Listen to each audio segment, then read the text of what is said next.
Hello everyone, today we have a Daken discard deck, and this is probably my favorite home that I've found for him since his release because it doesn't rely on having Daken every single game.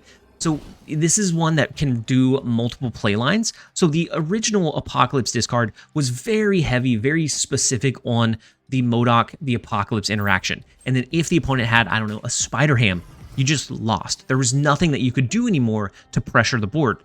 This one has 3 different alternative playlines to find ways to pressure the opponent and find ways to win. So the original, or the first one, is going to be your Apocalypse discard. Getting the MODOK Apocalypse, huge. Always huge power. If you can do that one, it's probably going to be advantageous. The second one is Daken. Daken into Absorbing Man, or just Daken in general, gives you the lane pressure, whereas before we used Storm, that was a 3-2. Now we're pressuring a 3-8. If we have Morbius on the board, we're pressuring a 3-10 once that discard comes down, and it just gives you so much extra reach that it can be hard for the opponent to keep up, even if you don't have your ultimate high roll.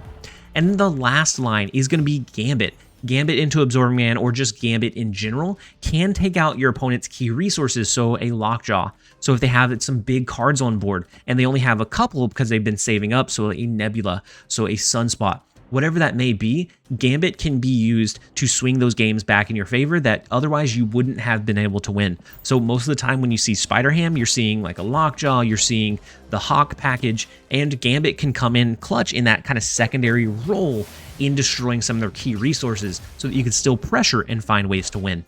But overall, the deck has been incredibly successful with me. In silver and gold, I've had about a 65 to 70% win rate with this, and that is pretty substantial. I don't know that this would hold up in the Infinity Conquest. Once everybody consolidates and they're running like the best of the best, there's a lot less experimentation. It could do decently, but I don't know that it gets 5 wins as consistently as something that may crop up around that time. But as far as a easy plug and play, just smashing through some conquest runs, this one does amazingly. And this is my favorite home for Daken. Anything else kind of feels gimmicky, and this one feels very solid, very consistent because you have those multiple lines to win. So we're going to jump into a couple of games. Thank you guys as always for your continued support. If you're not subscribed, please consider subscribing. It helps me, it helps the channel grow, and it helps our community grow. And we've absolutely been on a record-breaking month. We're about 3 times what we've had any previous month, besides November, which was the launch month of the game. And so if you guys are watching and you're not subscribed, please consider subscribing. We're going to go ahead and jump into a couple of games. I hope you guys enjoy. Right now, MODOK is susceptible, though. So we have to try and get the best possible win. The Gambit in this particular matchup, I think, is going to be really important in being able to take out their big resources before anything else triggers, before anything else happens. Let's go ahead and play our Calling Wing into the Vault, since that one will lock down. I don't necessarily care if it absorbs or not. The MODOK does get hit with Spider Ham. All right, so now depending on what we draw, drawing into Apocalypse would be fine, but not, I guess, is also fine. We could do the Gambit. We could also do Daken. We can do Daken. Next turn we can do Absorbing Man to get a really big Daken into the Vault, depending on where they play. I don't want to play into Clintar just yet. Playing into the Crimson Cosmos is tough, except for with our Swarms, which we will eventually do that. We could also potentially save the Absorbing Man for our Gambit play, which would also be pretty nice. Okay, so the Jubilee comes down. Let's see how... Ooh, we actually don't get to draw. That's not great. We don't get to draw because we generated a card with Daken. All right, we're going to take out one of these cards with our Gambit. I think we probably fight for the left lane after this, depending on if Gambit hits... No, it hits the... Wow, it's the Shard. Wow. That is beautiful. So they do get their Jane Foster. They're pulling out their 0-cost cards. The middle location is very comfortably locked for us, but it's still a little bit questionable if we can win one of the other ones. I think we do Absorbing Man, Swarm. Or maybe we do... Actually, no, let's do both of those over here. They might be able to beat us, but we're already down really bad. Maybe we can encourage them to leave. This is a decent amount in this lane. If they do a Dr. Doom, they're not going to be able to outpower. We're going to go all in, you guys. Depending on what our Absorbing Man hits, it could be big. It has a 1 out of 3 shot. The Jane Foster in this left lane would be massive for us. The 1 out of 3 is what we needed. I think that could be enough to swing this back in our favor. The Wasp in the left lane, even if Jane Foster was there, was not going to be enough. We grabbed 6 and we were right back in this. Just the flexibility that this deck has is so much more protected against Spider Ham than what it used to be. Previously, if you lost your Apocalypse, if you lost your MODOK, there was absolutely nothing that you were going to be able to do to find a way to win. Now we have kind of 3 different play paths. We have the traditional Apocalypse discard. We have the augmented Daken discard, which can get one lane really big, and then you're just looking to pump the other lane. And then we also have the Gambit route, which gives us multiple lines to find ways to win. They do have Spider Ham on 2 again. So unfortunate for us. I'm going to go ahead and do Lady Sif. It's going to discard the pig. We're probably not going to play the pig anyways. And so I would rather get it out of our hand just in case we draw into something like Daken. We want to have a better chance of discarding the cards that we actually need. Ooh, so they play Lockjaw. We could go on a Lockjaw rotation. We could hope for like a Gambit. I think what we're going to do though is... I think we're going to do Calling Wing in the right lane. That will get rid of our Swarm. Next turn we can do Dracula. Or we can do Absorbing Man to discard the Swarm one more time. It just depends. The Thor in the right lane is big. We don't have Gambit. We don't have Apocalypse. We don't have Daken. Unfortunately, there is our Daken. But is it enough? And part of me wants to do like a Lockjaw and a Swarm, but I also don't want to give them free rotation tools because those are going to be really big for them. Let's do Dracula. They haven't snapped, so there's no harm in kind of feeling this one out. We're going to do Dracula. That's going to push somewhere from the Strange Academy, and we'll see. Wow. Into the Hulk, into the Jane Foster. When running a high evolutionary Lockjaw rotation deck like this, you have to really push your advantages, because this is going to cost us 1 cube to see, versus they probably could have gotten 2 or 4 had they played it more aggressively. Let's jump out of this one. Unfortunately, it's just not a winning hand. Okay, so we start with Gambit. We also have MODOK, which is kind of scary with the Spider Ham, losing that potential to just dump our entire hand. But the Calling Wing is decent, the Gambit, the Dracula. So we'll see. Sokovia gets rid of Thor, gets rid of our MODOK. Unfortunate. That is fine. It's probably the better of the ones we could have gotten rid of, just because the rest of these give us that flexibility piece. Having Daken in the cloning vats is huge. As long as we can find a way to get rid of those cards, a la Colleen Wing, we can just make those cards absolutely huge in the process. So I'm going to go ahead and snap into it before the Daken comes down, because playing more than one Daken, and with Lemuria, we're not going to bring it back in this turn, but we can lead next turn with an immediate Calling Wing discard on the Muramasa Shard, and it just gives us so much reach. Now, this is going to be a Lockjaw and a Wasp, right? Since we have initiative, we don't want to do Gambit. We can do the Nebula and then the Calling Wing. That's going to bring us back up to 6, but she discards 1, so it should be 5 cards in hand. I don't really want to get rid of the Muramasa Shard just yet. I almost think we just do this. No, we're going to do Dracula. Dracula mid is going to be decent for us. We're going to hold the Muramasa Shard for now. Next turn, we can do both Daken and Calling Wing, potentially. If we're going to discard the Shard, I want to have both or all of the Dakens we're going to be playing on the board already. And so they do go with the Lockjaw rotation. Very easy to identify that on turn 3 whenever you see 2 cards in play. Okay, we lose our Absorbing Man. Not a huge resource. So, Swarm now. We have a lot of competing cost priorities now. So, what if we did Daken,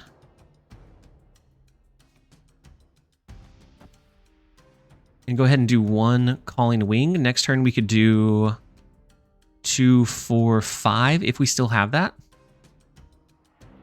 That's what we're looking at.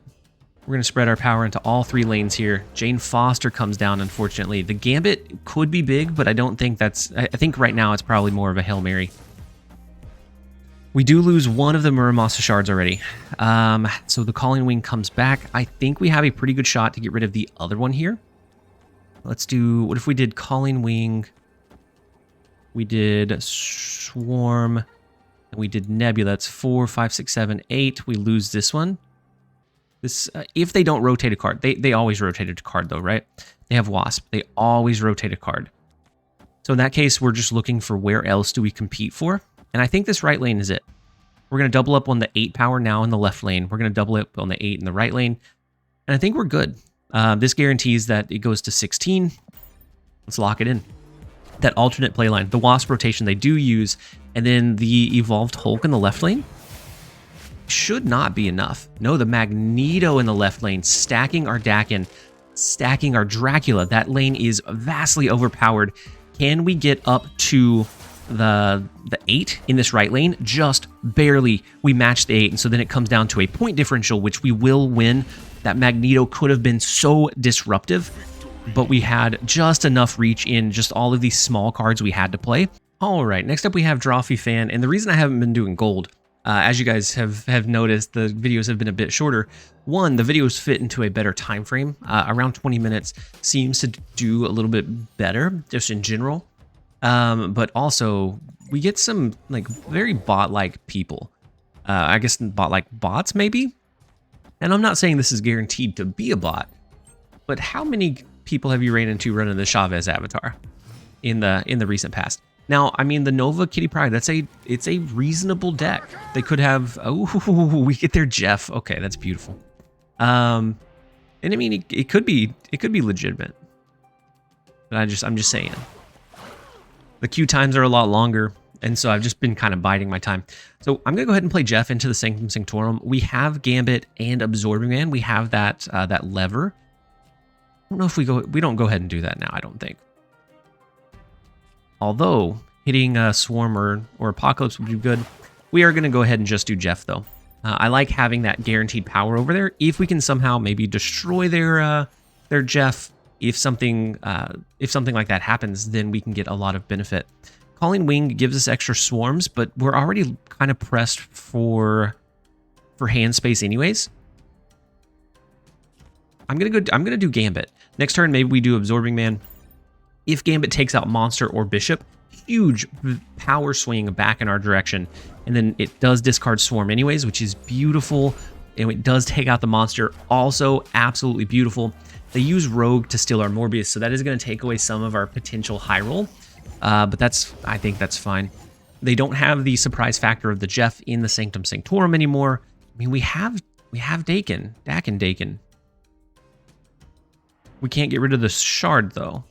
So what if we did just Absorbing Man? I mean, we could play out the Swarms, but we know they have Killmonger in their deck. We know they have Shang-Chi in their deck. We know that they can tie in the left lane. Let's go ahead and do Absorbing Man. See what we hit. Maybe we hit Bishop. That'd be beautiful. The Nova would be fine. I almost want to snap back. It's not an ideal draw line and an ideal play, but it's not bad either. Having that alternative trigger. Ooh, we get rid of the Apocalypse. Beautiful. Can we hit the Bishop? Hitting the okay, no, the Nova. Popping the Nova early is not terrible. It's not going to be as good as the Bishop line, but it's still not terrible for sure. So the Shang-Chi does come down, as to be expected. We now have the Swarms. We have the big Apocalypse. They've already used their Shang-Chi. So let's do this. Let's go all in on one lane. Their Jeff in the left lane should be fine. Let's snap back on them. They could play Jeff over here, but then they're looking at doing like a Kitty Pryde and just a couple of other small cards. I think the snap was probably hoping to do Jeff and then Killmonger to take out their Nova, but we already popped that, so we should be tied in the left lane. And then it just comes down to a point off, and right now we have a really big last turn that I don't think they're going to be able to compete with. And they do let it stick out, so I guess we'll see. We will see. The Killmonger will take out the Nebula. That's fine. We lose the 3 power there. We are ahead by 18 in the right lane. Yeah, and we get the point differential by 3, and so we do take the quick and early 8 cubes. We take the quick and early 8 cubes. Playing something like the Sarah counter deck, you have to be very cautious, very meticulous. You have to find your perfect time to counter. And that definitely was not the time to do that. And so we're going to put them down to 2 cubes very early on. The Morbius is just going to be bait, essentially. We have the Daken, maybe a Daken plus Absorbing Man. And I'm actually going to wait a turn. I don't want to rush too much out with the Elysium. It just gives them more information than they necessarily need to have. So the Avengers compound, we get our Dracula. That's going to be good. Let's go ahead and do Daken. We're going to force them into an all-in. Whether they have to decide if they want to stick this one out or if they want to rinse and repeat one last time. Okay, so we do get the Muramasa Shard. We should have no problem either discarding or even just putting that 1 power resource onto the board is a possibility. The Gambit is kind of cool. Let's go ahead and start with our Dracula, though. Dracula into the Avengers compound is going to give us kind of one safe or protected lane. I want to do that before we start our discard spree, because as of right now, next turn we could do Morbius, Calling Wing, and Gambit and just get rid of like our entire hand, which is going to be really beautiful. We could also just play the Muramasa Shard into Hala, expecting it to get destroyed. And we get Absorbing Man. Absorbing Man is big in tandem with the Gambit. We could use both of those in one turn. 4, 5, 6, 7, 8, 9, 10, 11. 11 power in this right lane. Is it worth the risk? I don't know that it's worth the risk here. Do they play for the right lane? I mean, maybe. They have initiative. We're going to do it. We're going to do it. We're going to try and seal the deal. They do play 1 card over there. The Angela mid, the Sentinel to the right. So they are going to be at least 11. I believe we tie the 11. If Gambit hits something in that hollow lane, then we will wipe out their entire right half of the board. The Shard getting discarded by Calling Wing. The Gambit coming down, giving us that extra reach. We do take out their last Sentinel. They are going to lose their Lizard. They're going to lose their other Sentinel. And that gives us a good surge in that location. We have a decent one in the left lane. And then now all we're looking to do is capitalize. We have the Lady Sif. So we'll get the Apocalypse discard. And then on the last turn, we can just decide where we want to play our Chavez. And Dracula will be safe from any kind of Shang-Chi counterplays. That is a full commitment to that Avengers compound location. They have, what, Sentinel, Kitty Pryde, and then another 2 cost? No. Whoa, Sarah. Because of the cost reduction. That is beautiful. That is a huge lane. And even the Apocalypse discard may not quite be enough. I don't know. The Sarah, we might lose.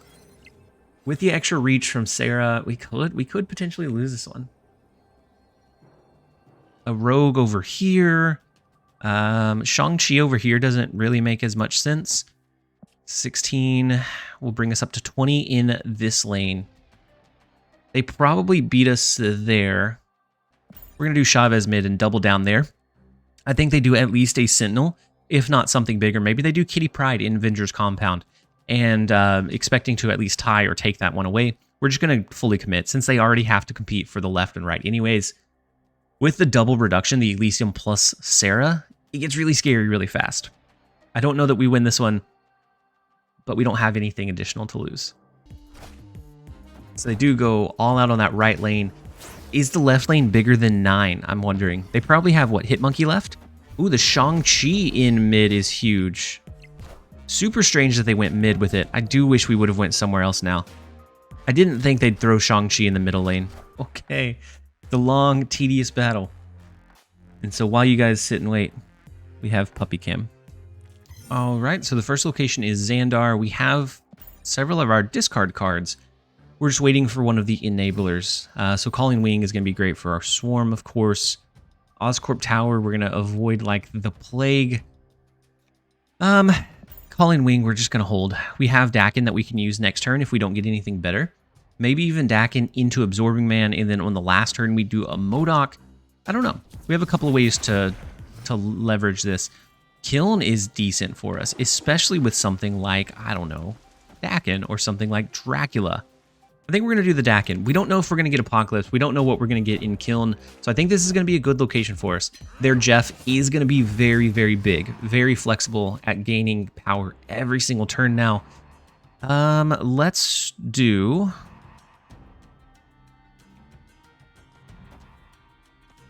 I kind of like this. The Absorbing Man to copy the Daken's cool.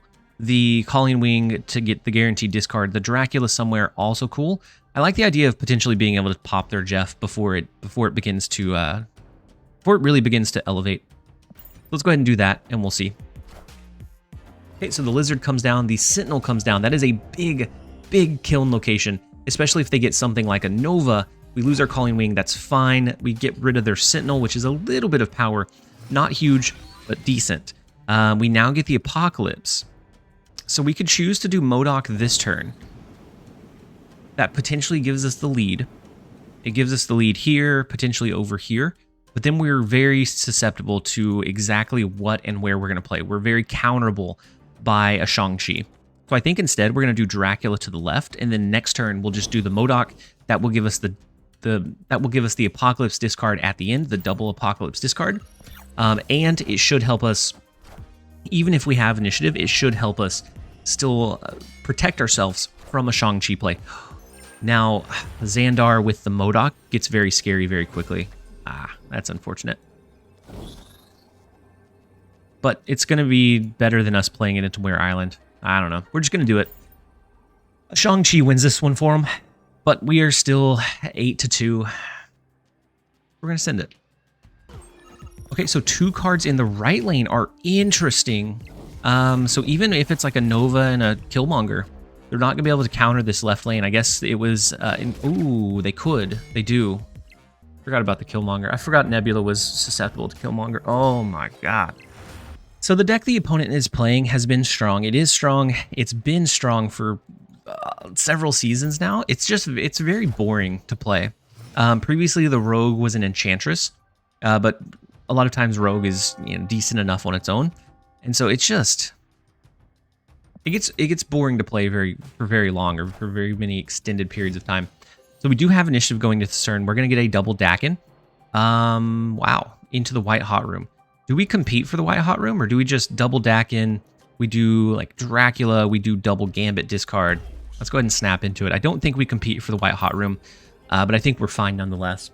So for me, when playing the deck that the opponent's playing, it's very mentally tiring. It's not something that I can just comfortably like plug in, play, and know that I'm going to do well. I have to really be trying to outthink the opponent every single turn, which gets very tiring very, very quickly. Let's go with the Dracula in the White Hot Room. Maybe double Gambit plus double Calling Wing next turn, or double Calling Wing to get rid of these, and then the double Gambit to try and hit our Apocalypse. It depends on if we have any swarms or not. If we draw Swarm, then I think we'll definitely go with that double path, but we'll see. We're not competing for the Kiln location, and Dracula over in Kiln is beautiful. It is now locked away safe and sound. The Absorbing Man would hit the Dracula, so we don't need to do that. I know that doing this will likely get rid of our Modok. It'll likely get rid of Absorbing Man. That's fine. We're going into the end game here. And so if we can clear most of the left lane, maybe Nebula's fine over there. Maybe not, but that's our hope anyways. Okay, so the Sentinel and Kamartage is good. What else do they drop there? It's a Nova. Wow, that's not a great turn 5 play, especially when they have potentially Sarah to use. And so the Muramasa Shard, oh, well. We should have saved the discards for the Muramasa Shards for the last turn, because now that's Shang-Chi bait, and it's going to be really, really tough to win. We can't play for the left lane. I think we lose this one. If they have Shang-Chi, we just lose this one every time. The one card mid, Shang-Chi, yeah. And then the left lane is completely theirs. Wait, they don't go over the... They don't go over us in the right lane? I think they win the point differential, though. We win that one by 12. It's a tie. All right, we're going to skip here. The Onslaught Citadel would be decent for our Morbius if it doesn't get countered. We have our Calling Wing. We're also going to skip because we don't have any discard targets just yet. We're going to need to catch a break at some point. If they come back and beat us now, I'm going to be so sad. Let's go ahead and do the Morbius. That's going to force them to do a rogue over there. I don't know that... We're not counting on the Morbius power. If for some reason they don't draw the rogue, perfect. If they don't draw the rogue, perfect, we can probably win that left lane on Morbius alone. But if they draw a rogue, then it becomes a little bit more difficult to do so. We're going to do the Dracula. They have their Nova. They're playing out their low-cost cards well. The Nova and the Killmonger is interesting. So now if we play Nebula, Nebula is safe on the board. Sakaar is going to pull into something. It pulls into our Nebula, unfortunately. I guess it's better than like a MODOK or something similar. Okay. Could be worse. We get our Gambit now. Let's go ahead and throw Gambit. I don't think it matters where. I'm going to throw it into the right lane just to add some extra support. We could play Calling Wing, but we don't have a great target for it. Next turn, we'll do the MODOK. Ooh. Wait, can Gambit hit the Sarah? That would be beautiful here. That would be a beautiful way to end this one. That's a 1 out of 4. It's a 25% chance. Get out of here. I think that should be enough to seal the deal. That is just heartbreaking. That's going to be so tough to overcome. Because now Rogue is 3, and then doing much else is going to be difficult. Where do we play? I think we play our MODOK in this right lane. Apocalypse here is going to be huge. They'd have to Rogue here, and we just give that location away, and then we win these two. So let's go ahead and lock this in. It was only a matter of time. So the move into mid. Ooh, they heavy stack in that left lane. We may not beat it with only 16 power. Oh, no. So the 8 power with MODOK in the left lane would have been enough. No, we win. Okay. We have enough in our MODOK discard. That's fine. Oh, it's the double discard too. I was thinking it was just going to go to 16, but it goes to 20. That's plenty of room to find a way to win. We do finally hold it down.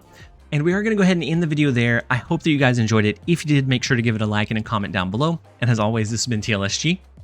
Later, guys.